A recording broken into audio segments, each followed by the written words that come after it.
Hello everyone, welcome to my channel. আজকে তোমাদের সাথে আমি একটা নিরামিষ রেসিপি শেয়ার করব। এই রেসিপিতে আমি কোনো রকম পেঁয়াজ, আদা, রসুন কিচ্ছু ইউজ করিনি। এই রেসিপিটার নাম হলো শাহি পনির। যে কোনো পূজা পার্বণে এই রেসিপিটা তোমরা আরামসে রান্না করতে পারো।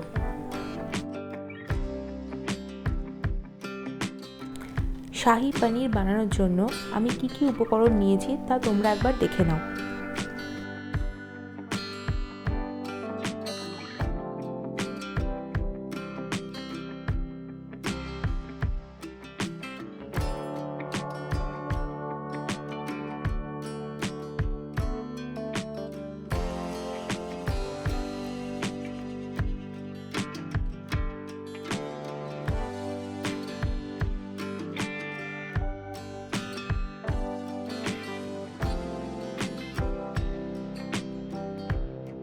পনির রান্না করার ঠিক 15 থেকে 20 মিনিট আগে পনিরটাকে গরম জল আর নুন দিয়ে কিছুক্ষণ ভিজিয়ে রাখবো, তাতে পনিরটা সফট হয়ে যায়। আর যখন পনিরটা গ্রেভিতে দেওয়া হয় তাহলে তাড়াতাড়ি গ্রেভিটা পনিরের মধ্যে ঢুকে যায় আর পনিরটা শক্তও থাকে না। তো তোমাদেরকেও বলবো যে কোনো পনির রান্না করার আগে এই স্টেপটা করে নিও। এরপর আমি কাজু, চারমগজ আর পোস্তর একটা পেস্ট বানিয়ে নেব। আমি পোস্তটাকে পেস্ট করার আগে কিছুক্ষণ গরম জলে ভিজিয়ে রেখেছিলাম, যাতে পোস্তর দানাটা তাড়াতাড়ি মিহি হয়ে যায়।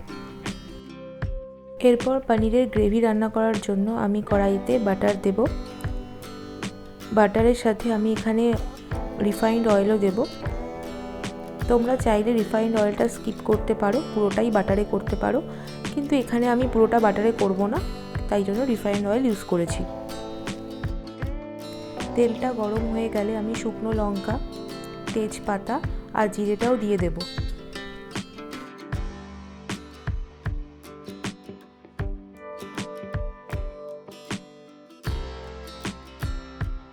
তেলের মধ্যে আমি এভাবে ব্রাউন সুগার দিয়ে দিচ্ছি। গরম তেলে চিনিটা দিলে তাতে রান্নার কালারটা খুব ভালো আসে।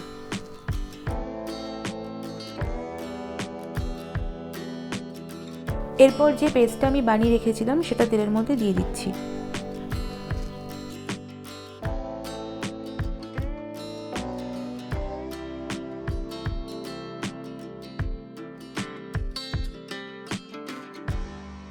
যে মিক্সিং বলে পেস্টটা ছিল সেখানে আমি 1 কাপ মতো জল মিশিয়ে কড়াইতে ঢেলে দিচ্ছি।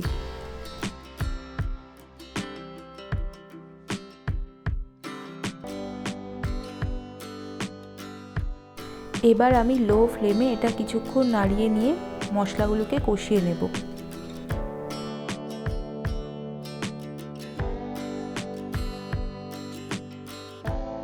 মশলাটা কষে যাওয়ার পর আমি পনিরগুলো এর মধ্যে দিয়ে দিচ্ছি।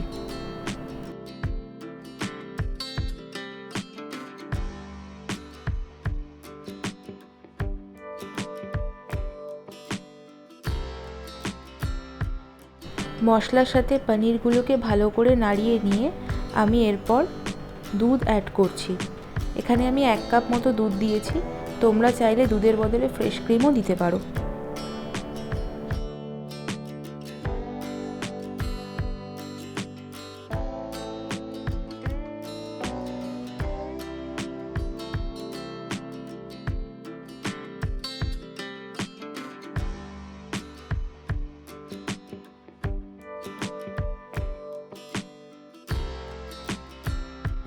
এরপর আমি 2 থেকে 3 মিনিটের জন্য পনিরটাকে ঢাকা দিয়ে রাখবো।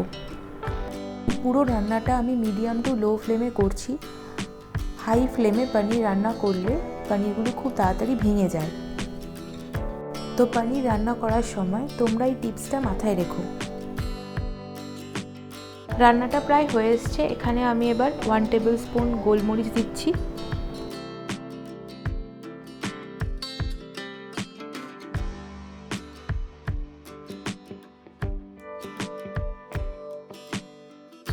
আর দিয়ে নিচ্ছি 4 থেকে 5টা গ্রিন চিলি।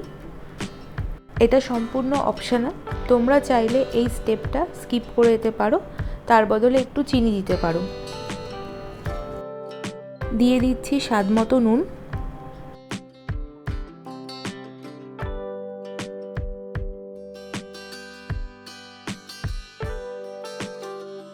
আর একদম সবার শেষে কাসৌরি মেথিটাকে হাত দিয়ে ক্রাশ করে দিয়ে দিচ্ছি। যদি কাসৌরি মেথি না থাকে তাহলে তোমরা ধনেপাতাও দিতে পারো। তৈরি হয়ে গেল শাহি পনির রেসিপিটি। দেখো পনিরগুলো একটাও ভেঙে যায়নি, সবকটাই গোটা গোটা রয়েছে। এই রেসিপিটি দেখতেও যতটা সুস্বাদু, খেতেও খুব ভালো হয়েছে। যে কোনো রুটি পরোটার সাথে দারুণ যায় এই রেসিপিটি। আমার আজকের রান্নাটা ভালো লাগলে একটা লাইক করে দিও, আর আমার channel explore with Puja subscribe করতে ভুলো না। আজকের মতো তাহলে টাটা।